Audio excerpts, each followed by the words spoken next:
اور اس میں یہ کہا کہ ہمارے گھر پہ تیفی بٹ کے گھر پہ پولیس نے ریڈ کیا ہے، اس لیے ہم تیفی بٹ کی پولیس کسٹڈی میں ہلاکت اس کو عالمی عدالت انصاف میں لے کے جا رہے ہیں۔ لیکن مجھے یہ نیوز کانفرنس کرنے سے بزور طاقت روک دیا گیا۔ امیر مصعب کے ڈیرے پر ریڈ ہوا اور پولیس کا یہ موقف آیا کہ وہاں پر جو شوٹرز تھے وہ موجود تھے، اس لیے ریڈ کی۔ یہ ایک منصوبہ بند ریڈ تھا۔ کانا میں ایک تاجر تھے ولید، ان کو اغوا کیا گیا اور 5 کروڑ تاوان کا مطالبہ کیا گیا۔ جب وہ جا کے پکڑتے ہیں تو قابو کون آتا ہے؟ انسپیکٹر جاوید صاحب، ایک کانسٹیبل ان کا اپنا اور ایک اور شخص، 3 بندے جو رقم لینے آئے تھے تاوان کی، تو وہ ایک واردات میں چند 2 4 5 گھنٹے کی وہ 5 کروڑ تاوان طلب کر لیتا ہے۔ نوکری کرتا ہوگا کہ اپنی وردی کا، اپنے رینکس کا وہ امبریلا بنا کے استعمال کر رہے ہیں۔ نشان عبرت بنانا چاہیے، کل کوئی اور جاوید نہ پیدا ہو، کل کوئی اور عمار سامنے نہ آئے۔ بہت مہارت کے حامل، بہت اچھے ہوں سہیل ظفر چٹھا، لیکن اگر ان کے ماتحت عملہ اچھا نہیں ہوگا تو پورے کے پورے محکمے کا سیٹ اپ بھی خراب ہو جائے گا، بدنامی کا باعث بھی بنے گا۔ سہیل ظفر چٹھا صاحب نے جو خواب دیکھا ہے اس کو پایہ تکمیل تک پہنچانے کے لیے حکومت نے تمام اختیارات بھی ان کو دیے ہیں، لاجسٹکس بھی دیے۔ کرمنلز ڈرتے ہیں خوف سے، بالکل ایسے۔ لیکن اس کے ایمان پر ہے کہ اس سے طلب کی گئی تھی رشوت، اس سے پیسے لیے گئے تھے۔ جنہوں نے جوئے کی ایپ پرموٹ کیا ان پہ ہاتھ ڈال لیا پہلی بار۔ اس پوری NCCIA نے وہ کام کیے جو لگ یہ رہا تھا کہ شاید بہت جلدی میں ہیں یہ لوگ۔ قوم کے محافظ ہی لٹیرے بن گئے۔ CCD اور پنجاب پولیس کے 2 انسپیکٹرز، ایک اغوا میں اور دوسرا ڈکیتی میں ملوث نکلا، دونوں گرفتار ہو گئے۔ ان کا مستقبل کیا ہوگا؟ اس کے ساتھ ساتھ NCCIA افسران یعنی ڈکی بھائی کیس کے تفتیشی افسران پر مقدمہ کیا ڈکی بھائی کی رہائی یا ان کی ضمانت کا سبب بن سکتا ہے؟ اس پر بات کریں گے۔ ہمارے ساتھ موجود ہیں نعیم مصطفیٰ صاحب۔ اچھا نعیم صاحب، خواجہ اظہر گلشن نے ایک باقاعدہ طور پر وائس نوٹ کیا اور انہوں نے بتایا کہ وہ کل پریس کانفرنس کرنے جا رہے ہیں، لیکن وہ پریس کانفرنس بعد میں منسوخ ہو جاتی ہے۔ منسوخی کی وجہ کیا ہے؟ اور اس کے بعد خواجہ اظہر گلشن کا بھی پتہ نہیں، وہ روپوش ہو گئے۔ خواجہ اظہر گلشن صاحب جو ہے نا، بالکل پبلکلی مل رہے ہیں، لوگوں سے بات چیت کر رہے ہیں، میری 2-3 دفعہ بات ہوئی ہے ان سے۔ یہ جو پریس کانفرنس رکھی تھی نا، اس سے پہلے ان کے گھر والوں کا موقف یہ ہے، تیفی بٹ کا گھر ہے این بلاک گلبرگ، جی مین فیروزپور روڈ کے ساتھ ہی۔ وہاں ان جہاں گھر میں پریس کانفرنس ان کے سامنے، جہاں نماز جنازہ ہوا تھا تیفی بٹ کا، اسی جگہ پہ پریس کانفرنس تھی۔ گھر کے بالکل بالمقابل ایک ان کا پلاٹ ہے، 4 دیواری والا پلاٹ ہے، کورڈ پلاٹ جو ہوتا ہے، وہاں پریس کانفرنس تھی۔ تو اس سے 1 دن پہلے تھانہ نصیر آباد پولیس آتی ہے اور خواجہ اظہر گلشن صاحب کا کہنا یہ ہے کہ انہوں نے ایک اگلا وائس نوٹ بھی کیا، پریس کانفرنس کی اطلاع کا، نیوز کانفرنس کی اطلاع کا وائس نوٹ، اگلا انہوں نے ایک وائس نوٹ کیا اور اس میں یہ کہا کہ ہمارے گھر پہ، تیفی بٹ کے گھر پہ پولیس نے ریڈ کیا ہے۔ اور وہ ریڈ کرنے کا مطلب ان کے بچوں کو ڈرانا دھمکانا تھا کہ ان کے تایا ابو یعنی میں اظہر گلشن پریس کانفرنس، نیوز کانفرنس سے خطاب نہ کر پاؤں، اور نہیں کرنا چاہیے۔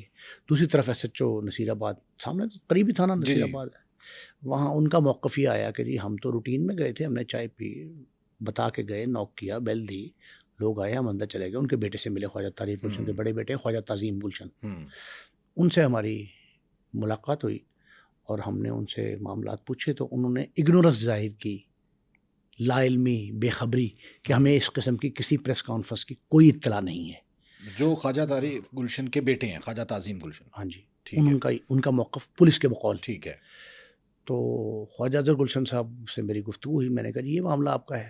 انہوں نے کہا جی کہ بالکل غلط ہے، میں اور ان کے بیٹے 2-3 روز پہلے سے ہم یہ پلان کر رہے تھے پریس کانفرنس، اور ہم نے آپس میں طے کرنے کے بعد معاملات سارے جب ڈیسائیڈ ہو گئے تب پریس کانفرنس اناؤنس کی، اور پولیس کا موقف غلط ہے، لیکن ہم خوفزدہ ہیں، ہمارے بچے خاص کر، کہ اب جو ہے ہمارے باپ کو مارنے کے بعد یہ پولیس والے جو ہے نا اس طرح دھمکا رہے ہیں ہمیں۔ تو انہوں نے کہا جی کہ میں نے یہ غنیمت جانا موقع نزاکت کے پیش نظر، یہ ان کا جملہ ہے کہ موقع کی نزاکت کے پیش نظر میں نے وہ ملتوی کی ہے، منسوخ نہیں کی۔ اچھا، ملتوی ہوئی ہے، پوسٹ پون کی ہے۔ پوسٹ پون کی۔ ایک بات، مجھے یہ ساری تفصیلات میں نے حاصل کر لی کہ وہ نیوز کانفرنس میں کیا کہنا چاہتے تھے۔ ٹھیک ہے. اور آج ہم اپنے ناظرین کو اس سے آگاہ کر رہے ہیں. پہلی بات تو یہ ہے کہ وہ یہ کہنا چاہ رہے تھے یعنی یہ وہ الفاظ ہیں جو وہ پریس کانفرنس کا سہارا لے کر کہنا چاہتے تھے جسے انہوں نے ملتوی کیا.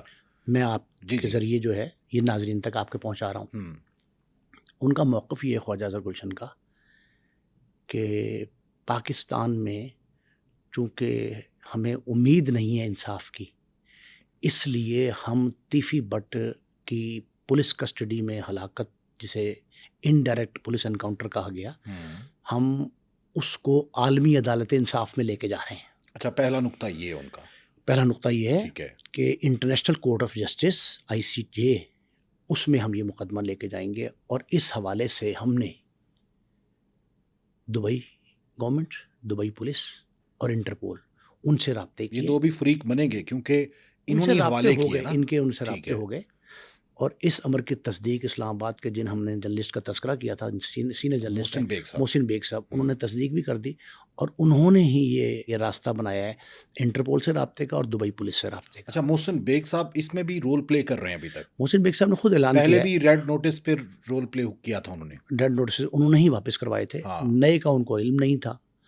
تو دوبارہ جب جاری ہوئے، اس سے پہلا جو انہوں نے ختم کرایا تھا لندن سے، جب تیفی بٹ جو ہیں وہاں آئے تھے. ٹھیک ہے. ویسے تو میں اس سے بالکل اس موضوع پہ گفتگو نہیں کر رہا، اور جس دن سے ڈیتھ ہوئی ہے خواجہ طارق گلشن کی، اس کے بعد میں نے کہیں نہیں کچھ کہا. لیکن یہ بات جو کہ آپ نے اظہر گلشن کی پریس کانفرنس کے حوالے سے پوچھی ہے، وہ جو میرے علم میں ہے میں آپ کو بتا رہا ہوں. میں باوجود اس پہ گفتگو نہیں کر رہا. لیکن خواجہ اظہر گلشن صاحب نمبر 1 ان کا نقطہ یہ تھا کہ ہم عالمی عدالت انصاف میں جائیں گے، چونکہ اس میں ایک انٹرنیشنل پولیس یعنی دبئی پولیس لوکل وہاں کی عدالت، اور دوسرا انٹرپول ایک عالمی تفتیشی ادارہ، وہ اس میں انوالو ہے. اس وجہ سے ہم انٹرنیشنل کورٹ آف جسٹس کا دروازہ کھٹکھٹائیں گے. ایک بات تو یہ انہوں نے ٹھیک ہے. اور اس کے لیے میں نے آپ کو بتا دیا کہ تیاریاں مکمل ہیں، وہ کیس ہو گیا. دوسری بات یہ ہے کہ انہوں نے 6 ممتاز قانون دانوں کی ایک ٹیم تشکیل دی ہے، پاکستان سے یا باہر سے؟ پاکستان میں. ٹھیک ہے. ہیڈڈ بائی معروف قانون دان ہیں، عالمی شہرت کے حامل ہیں، آفتاب باجوہ ایڈوکیٹ صاحب، سپریم کورٹ بار کے سابق صدر بھی رہے ہیں، سیکٹری رہے. وہ ان کا ایک بیٹے بیرسٹر ہیں، باہر سے آئے ہیں، بیرسٹر مجدد باجوہ. وہ اور 5-4 لوگ اور ہیں جن پر مشتمل یہ ایک ماہرین قانون جو ہیں، ان کی ایک ٹیم ہے. وہ اس کیس کو اسٹڈی کر رہی ہے، اور اس کے نیٹی گریٹی میں جا کے یہ سارا کیس جو ہے اس کو چیلنج کیا جائے گا، اس ایکٹ کو جو پولیس کا ہے. جی ٹھیک ہے. 2 باتیں. تیسری اہم بات وہ یہ ہے کہ پاکستان پیپلز پارٹی وفاق میں اور پنجاب میں شراکت اقتدار میں ہے مسلم لیگ نون کے ساتھ. بالکل ہے. ان سے خواجہ طارق گلشن کے بڑے بھائی خواجہ اظہر گلشن کا رابطہ ہوا ہے. اوکے. پیپلز پارٹی سے، پیپلز پارٹی نے رابطہ کیا ہے. خواجہ صاحب سے میں نے پوچھا، میں نے کہا خواجہ صاحب یہ کیا ہے؟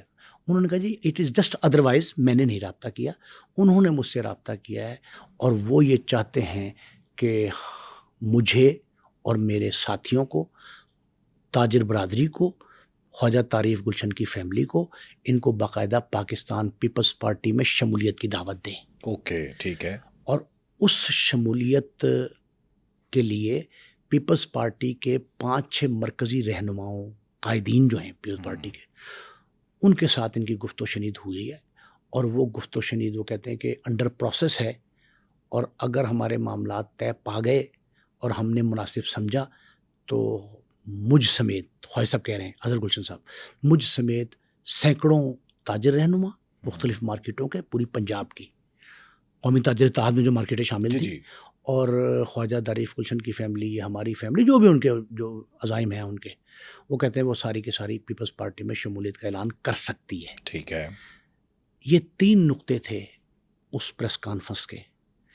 اور چوتھا نقطہ میں نے کہا جی کہ یہ آپ کو کیسے اندازہ ہو گیا کہ آپ سے کیا کیا سوالات ہو سکتے ہیں میڈیا کی جانب سے؟ آپ نیوز کانفرنس میں جا رہے تھے تو آپ نے کوئی اور بھی تیاری کی ہے؟ انہوں نے کہا جی کہ میں نے اس کیس کو تھورولی اسٹڈی کیا ہے خود اپنی ذات میں. ٹھیک ہے. میں کیس میں بالکل نہیں جا رہا. آپ نے دیکھا ہے کہ میں بالکل کیس پہ بات اس پہ، ہاں، خواجہ طارق گلشن کی حد تک معاملات اور تھے. ان کے بعد اس گھرانے کے سربراہ ہیں خواجہ اظہر گلشن. اظہر گلشن. خواجہ اظہر گلشن کی حد تک وہ ہمارے پرانے دوست ہیں، ساتھی ہیں، تاجر رہنما ہیں اور بڑے پڑھے لکھے آدمی ہیں.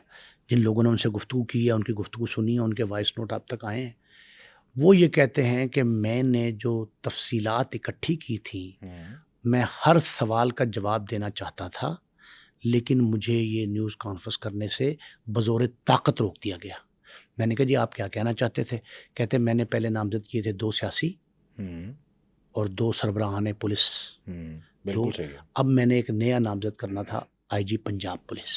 اچھا، آئی جی پنجاب پولیس کو 4 پہلے نامزد کیے تھے انہوں نے اور 5واں یہ، اور انہوں نے یہ اس کو ایک ایف آئی آر کا نام دیا تھا. خواجہ صاحب کے بقول اس کو ایف آئی آر کا نام دیا تھا انہوں نے کہ یہ میری ایف آئی آر. اور ہم نے ناظرین کو بتایا بھی تھا، ہم نے کہ جی ہمیں جو انہوں نے وائس نوٹ بھیجا اس میں انہوں نے ہمارے چینل کو پریز بھی کیا اور اوور آل میڈیا کی تعریف کی ہے اور یہ کہا ہے کہ مجھے توقع ہے میڈیا سے، لیکن عدالتوں سے، محکموں سے، اداروں سے انصاف کی توقع نہیں ہے، ہم اس لیے باہر جا رہے ہیں. حق ہے، ہر شخص کا حق ہے، وہ کہتا ہے. تو اس کو جو ہے نا وہی کہتے ہیں کہ میں نے ایک نئے شخص کو نامزد کرنا تھا آئی جی پنجاب پولیس ڈاکٹر عثمان انور صاحب کو، اور یہی میری پریس کانفرنس نیوز کانفرنس تھی. اگر آپ میڈیا لوگ سوال کرتے تو میں اس کا بھی سیر حاصل جواب دیتا، اور میں پوری تیاری کیس کی کر چکا ہوں، میرے پاس ایویڈنس موجود ہے. اور جب ہم عالمی عدالت انصاف میں جائیں گے تو وہاں ہم سارے معاملات رکھیں گے. اور یہ اس میں جس قسم کی مہارت قانونی مشاورت شامل ہے، پاکستان کے وکلا کی، آفتاب باجوہ صاحب وغیرہ اور بہت سے ان کے وکیل ہیں. خواجہ طارف گلشن کے اپنے دوست کچھ تھے جو ان کے کیسز چلا رہے تھے، ان کو بھی ملایا گیا ہے. پھر انہوں نے ایک اور بات کہی ہے کہ میں اس حوالے سے تاجروں کا ایک کنونشن بھی بلانے جا رہا ہوں. اچھا، تاجر برادری کو اکٹھا کرنا چاہ رہے ہیں. وہ کہتے ہیں میں اپنے موقف کے جو میں نے اظہار کیا تھا کہ میں اس معاملے میں ہر حد تک جاؤں گا، اور میں اس میں سیاسی لوگوں کے، پولیس کے اعلیٰ افسران کی، یا جو ذمہ داران دوسرے ہیں، ان میں کسی کے ساتھ کسی قسم کا کوئی نرم گوشہ نہیں رکھتا. یہ ان کی گفتگو تھی، میں نے آپ تک پہنچا دی. اچھا، دوسری سائڈ پہ جو بالاج کے ڈیرے پر بھی ڈیر ہوا، امیر مصب کے ڈیرے پر ریڈ ہوا، اور پولیس کا یہ موقف آیا کہ وہاں پر جو شوٹرز تھے وہ موجود تھے، اس لیے ریڈ کی گئی. ظاہر ہے پولیس نے تو ریڈ کرنا ہے کہ جس جگہ پہ شوٹرز کی اطلاع ہے. وہ گلبرگ ایک ڈی ایس پی کی سربراہی میں ریڈ تھا. میں نے خواجہ اظہر گلشن صاحب سے یہ بات پوچھی، میں نے کہا خواجہ صاحب یہ ہے، تو انہوں نے 2 حرفی جملہ کہا. وہ یہ کہتے ہیں کہ اٹ واز آئی واشڈ، یہ آنکھوں میں دھول جھونک کے مترادف ہے. اچھا، ٹھیک ہے. دوسرا انہوں نے کہا کہ اٹ واز پلانڈ، یہ ایک منصوبہ بند ریڈ تھا. میں نے کہا جی کس طرح کا؟ کہتا ہے جس طرح قمار بازی کے اڈے پہ وہ انہوں نے بندے رکھے ہوتے ہیں 2-4 کہ جی آپ آئیں چھاپا مار لیں تاکہ ہم کاروائی پڑ جائے، اور کچھ ملے نا آپ کو، اور کوئی 2 بندے دے بھی دیتے ہیں اپنے ملازم، صبح کو ضمانت ہو جائے گی، بلکہ تھانے پہنچنے سے پہلے ان کی ضمانتی بھی آ جاتی ہے. تو یہ انہوں نے کہا اس طرح کا ریٹ تھا. وہ اس کو انہوں نے کوئی خاطر میں نہیں لے کے آئے. اچھا نعیم صاحب، سی سی ڈی کے بہت بڑے کارنامے ہیں. سی سی ڈی کی وجہ سے کرائم بھی بہت کم ہوا، اور اس کے ساتھ ساتھ آئی جی صاحب نے، پھر اس کے ساتھ مریم نواز صاحبہ نے بڑی تعریف کی سی سی ڈی کے حوالے سے. یہ پچھلے دنوں نیوز کانفرنس بھی کی، اعداد و شمار بھی بتائے. اسلحے کی مہم بھی چل رہی ہے، ناجائز اسلحے کی، کہ اس کو پاک کرنا ہے. اتنے لوگ مارے گئے، اتنے پولیس مقابلے ہوئے، اس کے بعد جب ہم نے یہ ذکر کیا تھا کہ سی سی ڈی کی اپنی جگہ وقت اور اس کی اہمیت اور افادیت اور جو ویژن ہے چٹھا صاحب کا، لیکن اس کے ساتھ ساتھ کچھ کالی بھیڑیں موجود ہوتی ہیں. ایسا ہی ایک کیس جو ہے وہ سامنے آ گیا کہ کانا میں ایک تاجر تھے ولید، ان کو اغوا کیا گیا اور 5 کروڑ تاوان کا مطالبہ کیا گیا. اچھا، اب یہ دیکھیں، میں نے پہلے دن یہ کہا تھا کہ سی سی ڈی ایک اچھا پلان ہے، ایک خوبصورت خواب ہے. اس کی تکمیل کے لیے جو لوازمات ہیں ان میں سب سے پہلا کام یہ ہے، سب سے پہلا کام کہ جانچ پڑتال، پرکھ، پرسش کے بعد سٹاف رکھا جائے. بالکل صحیح. بہت مہارت کے حامل، بہت اچھے ہوں سہیل ظفر چٹھا، لیکن اگر ان کے ماتحت عملہ اچھا نہیں ہوگا، جنہیں آپ کالی بھیڑے کہہ رہے ہیں، تو پورے کے پورے محکمے کا سیٹ اپ بھی خراب ہو جائے گا، بدنامی کا باعث بھی بنے گا. اور ہم جو بہتری پبلک میں اصل میں امیج کریشن جو ہے نا، یہ دور جو ہے نا بزمی صاحب، یہ پرسیپشن کا دور ہے کہ کسی شخص کی، کسی ادارے کی، کسی حکومت کی ساکھ کیا ہے باہر. بالکل ایسا. لوگ اعتماد کرتے ہیں کہ نہیں کرتے. یہی ہے نا اصل دور ہی یہ ہے. جب سے سوشل میڈیا اتنا وائبرنٹ ہوا ہے, سہیل ظفر چٹھا صاحب نے جو خواب دیکھا ہے اس کو پایہ تکمیل تک پہنچانے کے لیے حکومت نے تمام اختیارات بھی ان کو دیے ہیں, لاجسٹکس بھی دیے. الحمدللہ بڑی فورس بن گئی ہے. کرمنلز ڈرتے ہیں, خوف سے کانپتے ہیں. ہاں بالکل ایسے. ٹھیک ہے. پھر ان کے بعض ایکٹ, ٹھیک ہے, ہر جگہ کوئی نہ کوئی اعتراض انگلی تو اٹھ جاتی ہے نا, وہ تو الگ بات ہے. لیکن یہ بات کہ اس ادارے میں, اس محکمے میں جس نے نیک نامی کا سمبل بننا ہے, ایک ایسے بدنام زمانہ لوگ بھی شامل ہو جائیں جو دن کو نوکری کریں 4-5 گھنٹے اور رات کو 10 گھنٹے ڈکیتیاں کریں.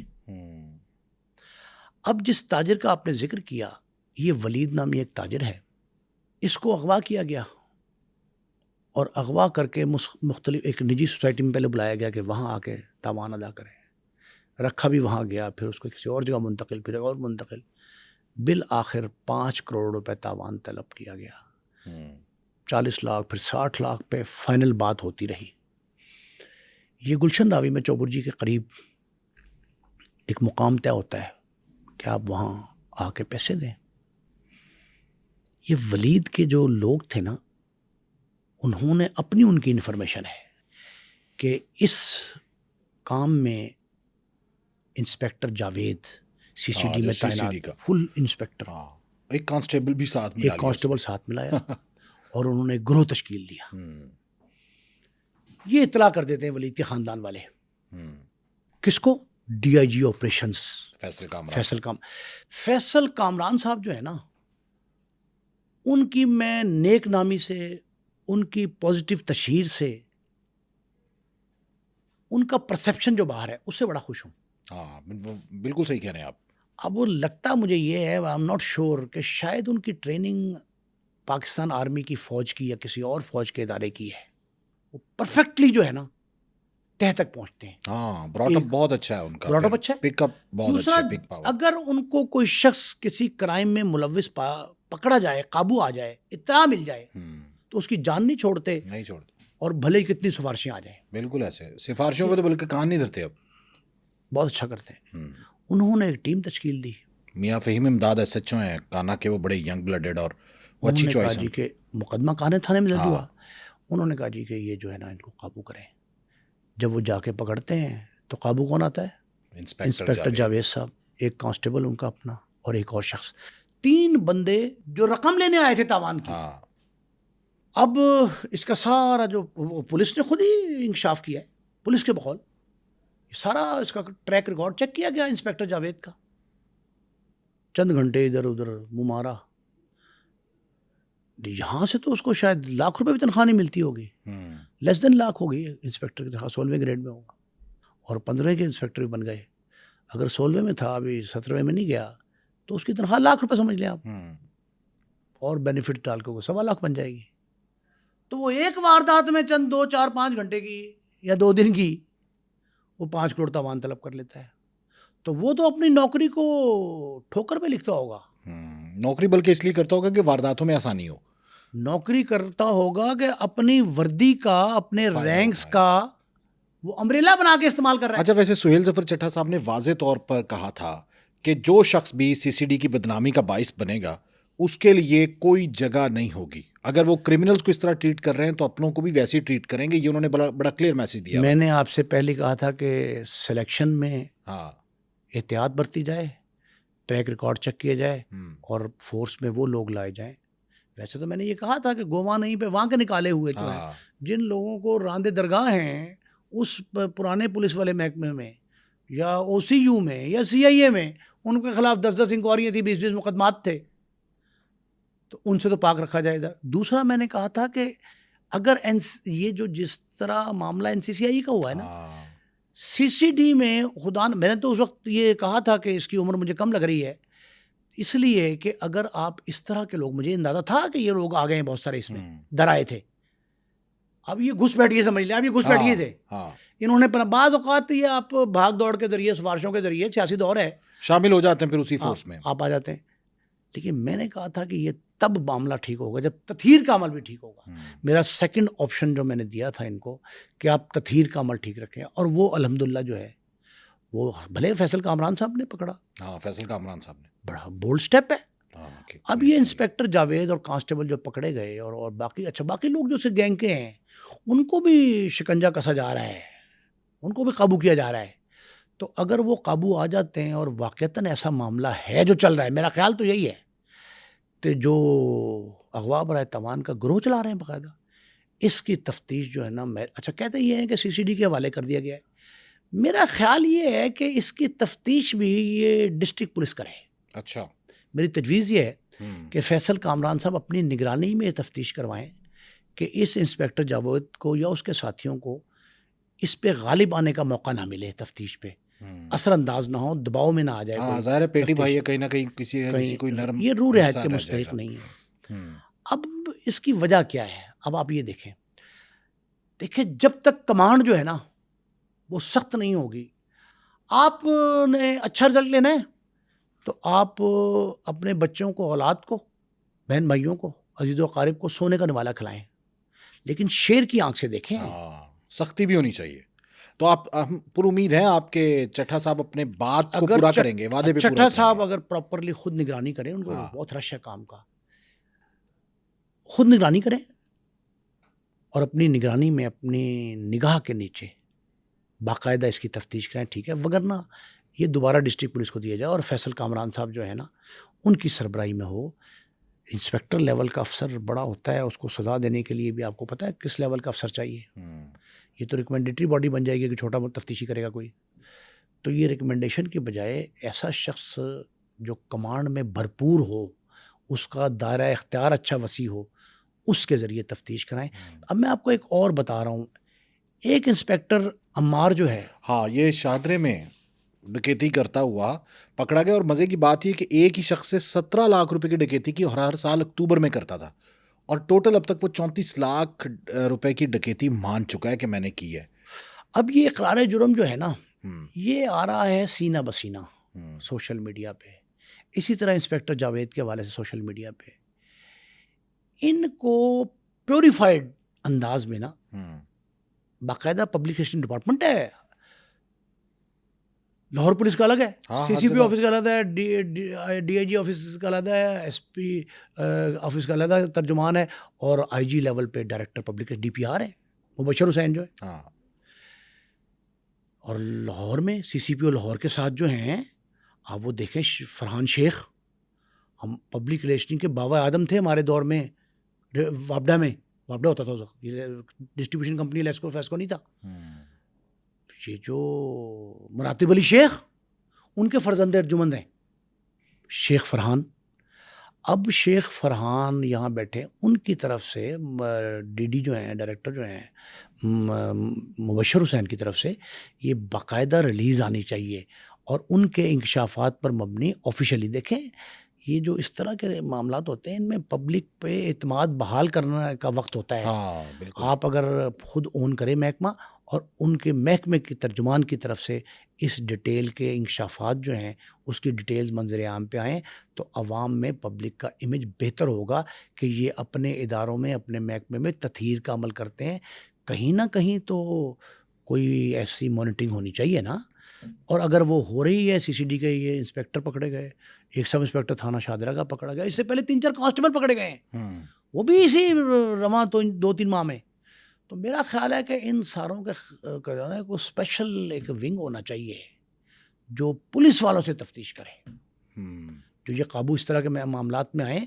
تو ہے نا اسپیشل برانچ انویسٹیگیٹ تو کرتا ہے, مطلب خبر تو دیتا ہے, وہ اطلاع کی حد تک ہے, ہاں تفتیش کی حد تک نہیں. تفتیش کی حد تک نہیں ہے. دوسرا یہ ہے کہ ان کا کیس جو ہے نا ٹیسٹ کیس بنایا جائے, رول ماڈل ہونے چاہیے. وہ پراسیکیوشن اس میں جب جائے تو بالکل مکمل وزن کے ساتھ وہ چالان پیش ہو. عدالت میں جب جائیں تو اس کو پورا پرسو کرے اعلیٰ افسران. میرا خیال ہے کہ یہ فیصل کامران اور سہیل ظفر چٹھا, یہ دونوں اگر آپس میں میٹنگ, ان کی مشترکہ میٹنگ ہوتی ہیں. ہاں بالکل بالکل ہوتی ہیں. ہاں ان کی ان میٹنگز میں دیکھیں, یہ تو ڈسپلنری فورس کے منہ پر تماچا ہے. یہ لوگ جو ہیں یہ تو امیج بہتر نہیں کر رہے, یہ تو بگاڑ رہے ہیں تو مزید. کلنک کا ٹیکہ ہے محکمے کے ماتھے پہ. تو محکمے کو اس بات کو علم تو ہے نا, محکمے کو علم ہے, محکمے نے اچھا کام کیا ہے, ہاں, اب تک تو درست ہے کام, لیکن اس کو منطقی انجام تک پہنچانے کے لیے ضروری ہے بنانا چاہیے, نشان عبرت بنانا چاہیے. کل کوئی اور جاوید نہ پیدا ہو, کل کوئی اور عمار سامنے نہ آئے تو ان کو سبق ملے, لوگ ڈریں اس سے. میں تو یہ ریکمینڈ نہیں کر سکتا کہ ان کا وہی حال کریں جو CCD دوسرے ملزموں کر رہی ہے, لیکن ان کا ٹریک ریکارڈ چیک کیا جائے کہ بھئی یہ کیوں ڈکیتی کرتے تھے اور ان سے ریکوری کروائی جائے. اچھا نعیم صاحب, ایک بڑا پوائنٹ اٹھایا ہے ہمارے ناظرین نے, وہ پوائنٹ یہ ہے, کمنٹس میں بھی آتا ہے کہ جو NCCIA کے لوگ پکڑے گئے ہیں, جس میں چودھری سرفراز اور دیگر کا ہم نے ذکر کیا تھا, تو وہ کہتے ہیں کہ یہ چودھری سرفراز صاحب وغیرہ کا جو ملزمان کے جو لائر ہیں وہ بھی میاں علی اشفاق صاحب ہیں, اور جو اقرا کنول کے لائر تھے سسٹالوجی والے کے وہ بھی میاں علی اشفاق تھے. تو یہ کوئی انسیڈنس ہے یا پھر کوئی مماثلت ہے یا پھر واقعی کوئی منصوبہ بندی ہے؟ قانون ایسی کسی چیز پہ ممانعت نہیں کرتا ہاں, کہ ایک شخص ملزم کا وکیل ہے کسی اور دور میں آ کے کسی اور موقع پہ آ کے وہ مدعی کا وکیل بن جائے, یہ کوئی ایسی بات نہیں ہے. لیکن سائبر کرائم کے جو نامور قانون دان ہیں, ہم نے تذکرہ کیا تھا اگر آپ کو یاد ہو کہ زین قریشی پیش ہوئے تھے اسی کیس میں سرفراز چودھری صاحب کی موجودگی میں, تو ان جیسے قانون دان موجود ہیں, تو میاں علی اشفاق صاحب بھی اگر کر رہے ہیں پیروی تو ان کا حق ہے, آئینی قانونی حق ہے ان کا کہ وہ پیروی کریں. لیکن آپ کو میں ایک بات بتاؤں کہ یہ ملزم فریق کا حق ہوتا ہے کہ وہ زید کو کرے یا بکر کو وہ کرے, کسی کو کرے, وہ کسی کو کرے. اگر انہوں نے کیا ہے تو کسی مقصد سے کیا ہو, کیونکہ وہ سمجھتے ہیں کہ NCCI کا جو مین رول ہے نا پکڑ دھکڑ میں, اس کو اشفاق صاحب زیادہ بہتر سمجھتے ہیں. اس لیے ان کو اگر وکیل کیا گیا ہے تو میرا خیال ہے کہ مدعی اور ملزم دونوں فریقوں کو اپنے کونسل کرنے کا اختیار ہوتا ہے, حق ہوتا ہے. تو وہ انہوں نے اگر کر لیا تو اس میں بڑی بری بات نہ قانونی ممانعت ہے, ممانعت بری بات بھی نہیں ہے. لیکن ایک بات ہے, معیوب لگتا ہے کہ کل تک وہ ایک ہی کیس کے فریق کے جو NCCIA میں ملزمہ تھی ان کی طرف سے پیش ہوئے تھے. اب ہو سکتا ہے کہ کوئی ڈکی بھائی کی اہلیہ ڈکی بھائی کا وکیل جو ہے وہ ان کے لیے پیش ہو جائے عدالت میں, تو اس میں بھی کوئی حرج نہیں ہے. تو لیکن اب اس وقت جو ہے نا یہ کچھ اخلاقیات کی پابندی ہوتی ہے. اخلاقی پابندیاں جو ہے نا, ہمارے وکلا قانون دان جو ہے نا اخلاقی پابندیوں سے اپنے آپ کو آزاد تصور کرتے ہیں, جس کی قانون میں روایت نہیں ہے تو پھر ٹھیک ہے, روایت اچھی نہیں ہے. ویسے اس میں کوئی شک نہیں ہے کہ بڑے قابل اور محنتی وکیل ہیں علی اشفاق صاحب, ان کی شہرت بہت اچھی, بہت اچھی شہرت ہے. اور یہ اس وقت منظر عام پر آئے تھے جب عمران ریاض صاحب کا جو معاملہ, سائبر کرائم کے ایکسپرٹ ہیں چند ایک جو پاکستان میں, ان میں سے ایک ہیں. تو ٹھیک ہے اگر یہ ہو رہے ہیں اور انہوں نے سمجھا ہے جو ملزم ہے. لیکن NCCIA کے بارے میں ایک بات ذہن میں رکھیں کہ FIA کو, میری اطلاع یہ ہے کہ FIA کو مزید اختیارات مل رہے ہیں اس کیس کے حوالے سے. نہیں اس کیس کے ویسے جنرلی اختیارات دیے جا رہے ہیں. ان کے سربراہ سائبر کرائم کے تبدیل ہو گئے. DG صاحب تبدیل ہو گئے. پھر ہم نے حشمت کمال صاحب کا کئی بار تذکرہ کیا تھا, ان کو آن بورڈ لیا ہوا ہے گورنمنٹ نے کہ ان سے مشورے کرتے ہیں, ان کے توسط سے معاملات چل رہے ہیں. اچھا, عام طور پہ یہ تاثر تھا کہ جو ایڈیشنل ڈائریکٹر سرفراز صاحب ہیں ان کی پشت پناہی کوئی سیاسی شخص کر رہا ہے, بہت بڑی شخصیت ہیں, اور پھر کچھ لوگ یہ نام لیتے تھے کہ اس میں شاید محسن نقوی صاحب کا نام آ جائے. حالانکہ محسن نقوی صاحب اس سارے معاملے پہ بہت زیادہ برہم ہوئے, انہوں نے سرزنش کی کہ کیا ہو رہا ہے. لیکن آپ کو یہ پتا ہے کہ یہ انرتھ کیسے ہوا کیس؟ نہیں, اس کے بارے میں ناظرین کو بتائیں. یہ نااہلی تو ہے FIA کے اعلیٰ افسران کی کہ ان کی ناک کے نیچے یہ کام ہو رہا تھا, ان کو نہیں پتہ لگا. حساس ادارے نے, خفیہ حساس ادارہ انٹیلیجنس کے ایک حساس ادارے نے اطلاع یہ ان کو ملی تھی کہ افواج پاکستان کا نام لے کر, یہ الزام ہے نا ان پہ, نام لے کر ڈرا کر, اب یہاں مثال ہے تفتیش میں کہ جی توپ کا لائسنس مانگو تو پسٹل کا مل جاتا ہے, عام بات ہے. انہوں نے کہا موت دکھاؤ کسی کو تو وہ بخار قبول کر لیتا ہے. یہ موت دکھانے کے مترادف تھا کہ ان افراد نے جو ڈکی بھائی کا کیس کے میں سارے کے سارے قابو آئے ہیں 8 افسران، 2 additional director, 2 deputy director, 2 assistant director, 2 سب انسپیکٹر، یہ 8 9ویں ابیٹمنٹ کے ہیں، سلمان عزیز ابیٹمنٹ کے. ان 9 افراد پہ شکنجہ کسا گیا ہے نا، ان پہ الزام یہ ہے کہ انہوں نے نام لیا اداروں کا، مقدس اداروں کا، دفاعی ادارے جو ہیں عسکری قیادت کے، ان کے نام پہ انہوں نے پیسہ بٹورا، ان کے نام پر ان کو ڈراوا دیا نا کہ جی اگر آپ نے ہماری مطلب ہمارے مرضی کے، ہماری منشا کے مطابق کام نہ کیا تو پھر وہ پکڑ کے لے جائیں گے آپ کو، پھر آپ کا نام مسنگ کی فہرست میں پڑ جائے گا، جو بھی ہوگا. 9 سے 10 روز یا 10 سے 11 روز کہا جا رہا ہے، 2 موقف آئے، یا 10 روز یا 11، 10 سمجھ لیں ایوریج آپ. 10 روز تک یہ اس ادارے کی زیر تفتیش، زیر حراست رہے. اس دوران ہم نے آپ کو ناظرین کو اپنے بتایا تھا کہ 2 مقدمات بھی درج ہو گئے، یاد ہے نا؟ بالکل ایسے، اسلام آباد عثمان صاحب کا اور سارم کا، یہ دونوں مقدمات درج ہو گئے اغوا کے. عدالتیں ان کو ٹائم دے رہی ہیں پولیس کو، 3 دن پھر 7 دن، لیکن بعد میں جب پتہ لگا کہ کہاں تھے پھر ایف آئی آر وہاں سے یہ پریلیمنری انکوائری ہو چکی ہے. It is now proved case, کہتے ہیں نا پرووڈ کیس. اب یہ پرووڈ کیس کے طور پر لیا جا رہا ہے. اب یہ جو لیا جا رہا ہے، اب ایف آئی اے خود اس کی تفتیش کر رہا ہے. اب ایف آئی اے اپنے ہی افسروں سے تفتیش کرے گا، اور اس میں جو پہلے ملزمہ تھی وہی مدعی ہے، اس کے ایما پر درج ہوئی ایف آئی آر ہے. چلے استغاثہ کسی کا بھی ہو جائے، لیکن اس کے ایما پر ہے کہ اس سے طلب کی گئی تھی رشوت، اس سے پیسے لیے گئے، اور باقاعدہ اس کے وکیل کو کہا گیا تھا کہ ہمیں اتنا پیسے دیں. کمال نہیں ہے ویسے. اچھا، پھر ایک اور اختیار تھا ان کے پاس، ہم کئی بار کہہ چکے ہیں کہ یہ ایف آئی اے کا اختیار کہ جی وہ پہلے اکاؤنٹس فریز کرتے ہیں، پھر اس کی تفصیلات حاصل کرتے ہیں، پھر اس میں سے وڈرا کر لیتے کیش.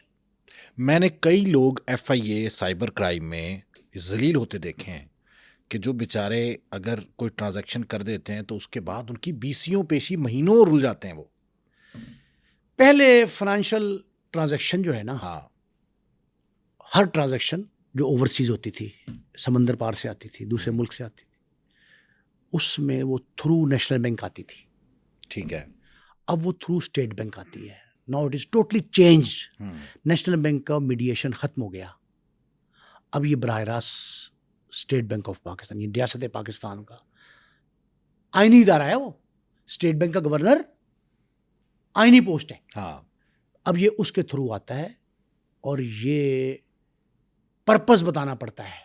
جس طرح اے ٹی ایم ہے، اے ٹی ایم ہے نا، کہ اے ٹی ایم سے آپ پیسے نکالتے ہیں، پیسے ٹرانسفر کرتے ہیں، کس پرپز کے لیے بھیج رہے ہیں بھیا، وہ بتانا پڑتا ہے. مسلینیس ہے، ایجوکیشنل ہے، رینٹ ہے، لون ہے، فلاں جو. اسی طرح اب یہ پاسبل نہیں ہے کہ آپ اپنی کوئی منی ٹریل کی اب ضرورت ہے، سچ رہتی بھی نہیں. منی ٹریل کوئی نہیں پوچھتا ادارہ آپ سے. اب تو منی ٹریل صاف ظاہر ہو رہی ہوتی ہے، آپ کے اکاؤنٹ بتا دیتے ہیں آپ کو. تو یہ جو الزام ان پہ لگا ہے این سی سی آئی اے پہ، یہ الزام جو ہے نا، یہ جب تک پروو نہیں ہوتا اس وقت تک ساری باتیں محض مصنوعی معلوم ہوتی ہیں نا. لیکن اگر یہ پروو ہو جائے، پھر میرا وہی مطالبہ ہے کہ اسے پبلک کیا جائے. کہ اگر ایف آئی اے میں تطہیر کا ایک عمل ایسا کہ پوری کی پوری ہائرارکی ایک ایجنسی کی نئی ایجنسی بن رہی ہے، این سی سی آئی اے، اختیارات دیے جا رہے ہیں، اختیارات دی جا رہے ہیں، پیسہ خرچ کیا، واہ واہ ہو رہی ہے. ہاں واہ واہ ہو رہی. اور یہ کہہ رہے ہیں وہ کہ جنہوں نے جوئے کی ایپ کو پروموٹ کیا ان پہ ہاتھ ڈال لیا پہلی بار ایسا ہوا تھا. اچھا چلیں، ڈال لیا تو اس کے بعد ہاتھ ڈالنے کے بعد ایک بڑا جوا کھیل لیا.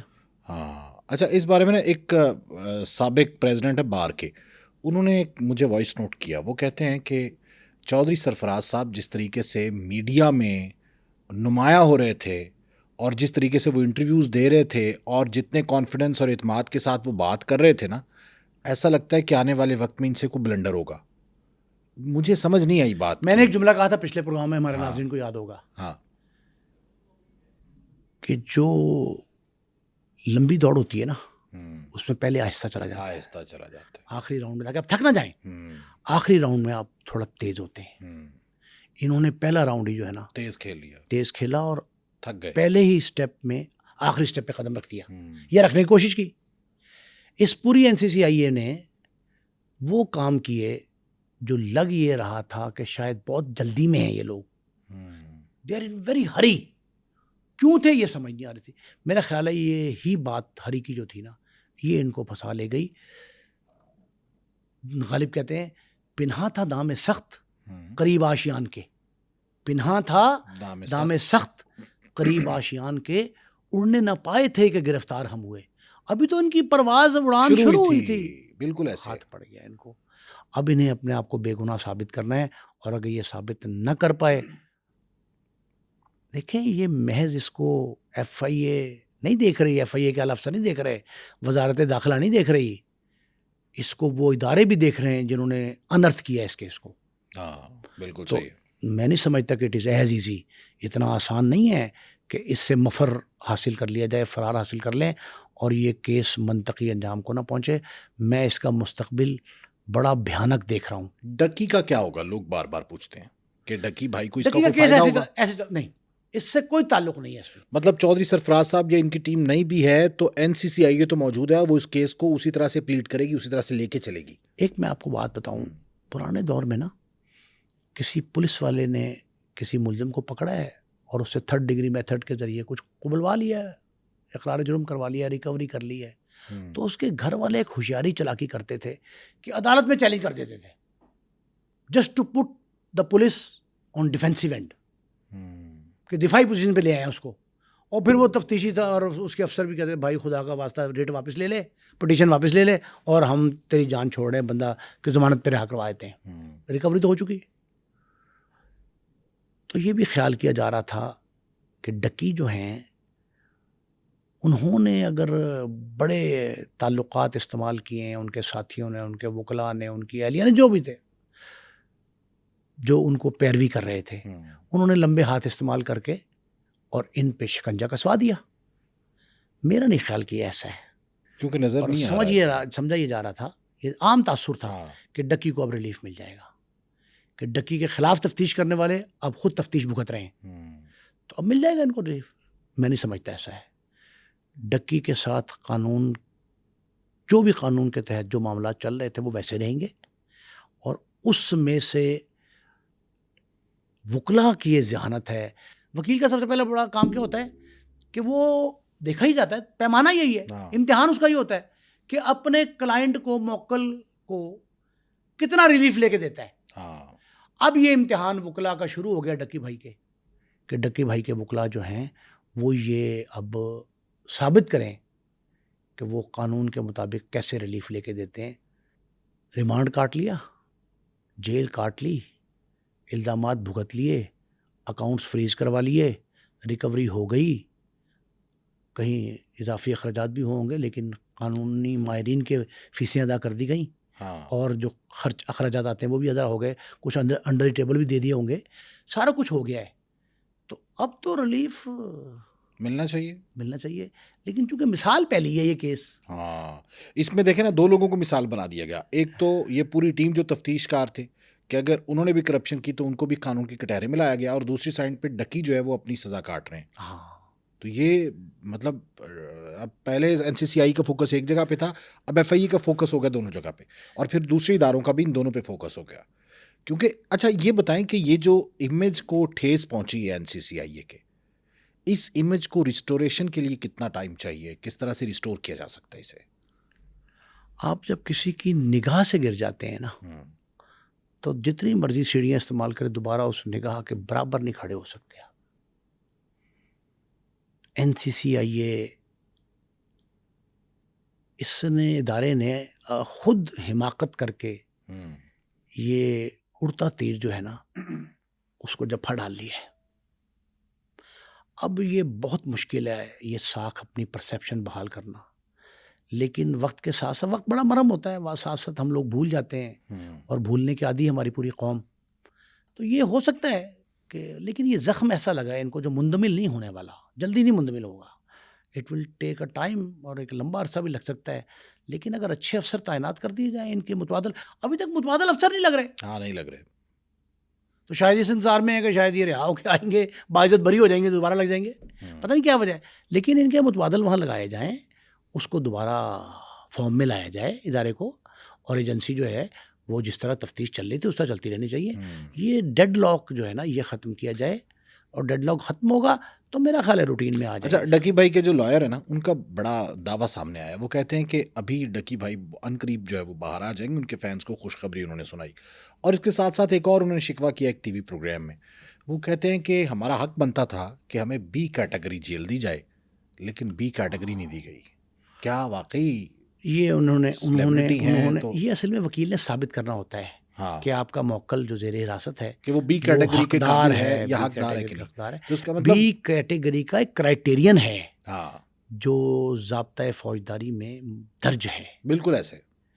اس کے مطابق آپ کو فوجداری مقدمات میں، سول لیٹیگیشن میں، جیل مینول کے مطابق آپ کو کیٹیگری مل جاتی ہے. لیکن آپ کو ثابت کرنا ہے کہ جی میں اس کا اہل ہوں، یہ اس کا مستحق ہوں، اس کا استحقاق میرا بنتا ہے. اگر وکلا صاحبان نے ثابت کیا ہوگا تو عدالتیں لازمی دیتی ہیں. یہ نہیں ہے ممکن کہ نہ دیں، عدالتیں لازمی دیتی ہیں اگر وہ کرائٹیرین پہ پورا اترتا ہو. میرا خیال ہے کہ ڈکی بھائی پورا نہیں اترتے ہوں گے، اس لیے عدالت نے یہ درخواست جو ہے نا اس کو پذیرائی نہیں بخشی. اور وہ درخواست ابھی تک میرا خیال ہے، میرا اطلاع بھی یہی ہے میری، اور مجھے موثق ذرائع سے اطلاع ہے کہ ابھی تک اس کا درخواست کا فیصلہ بھی نہیں ہوا کہ وہ ان کو کون سی کیٹیگری ملنی ہے. ابھی انڈر ٹرائل ہے. ابھی انڈر ٹرائل ہے. اچھا، مطلب ڈکی بھائی کے فینس کے لیے کوئی خوشخبری نہیں ہے ابھی، جیسے ہم نے بات کی. کیونکہ رہائی کا MCCI دیکھیں، وہ تو ہر وقت وکیل چاہتا ہی ہے کہ میرے موکل کی ضمانت ہو جائے. اس کی ججہ ہوتی ہے، اس کے تو نمبر بنتے ہی اس بنیاد پہ ہیں کہ وہ ریلیف لے کے دے رہا ہے. کتنا ریلیف لے کے دے رہا ہے یہ بنتا ہے، کتنی جلدی لے کے دے رہا ہے یہ بنتا ہے. ہاں تو ابھی اگر ان کے وکیل نے خوشخبری دی ہے، خدا کرے کہ ایسا ہو. میں نے تو پہلے دن پروگرام جب کیا تھا، کتنے ماہ گزر گئے، میں نے کہا تھا کہ اس پہ سمپیتھیٹیکلی غور کرنا چاہیے. یہ چونکہ پہلا جرم ہے، نادانستگی میں ہوا. قانون میں تو اس کی پروویژن نہیں ہے کہ آپ بے خبر تھے. جو ایکسکیوز کوئی نہیں ہوتا یہ کہ آپ کیوں اگنورنٹ ہیں. آپ کو جاننا چاہیے یہ قانون ہے. اگر آپ کے علم میں نہیں تھا، پہلی مثال موجود نہیں تھی، تو پہلی بار اس بندے نے جرم کیا اور ایسا جرم ہے جو اس سے جرم خطا میں ہو گیا، تو پھر آپ کو چاہیے یہ کہ اس پہ ہمدردانہ غور کر کے اس کو ریلیف دے دیتے. لیکن اب ریلیف نہیں دیا، اب تو سارا کچھ بھگت لیا ڈکی بھائی نے. اب تو پوسٹ اریسٹ جو بیل ہے وہ بالکل اپنے آخری منزلوں کو ٹچ کر رہی ہے.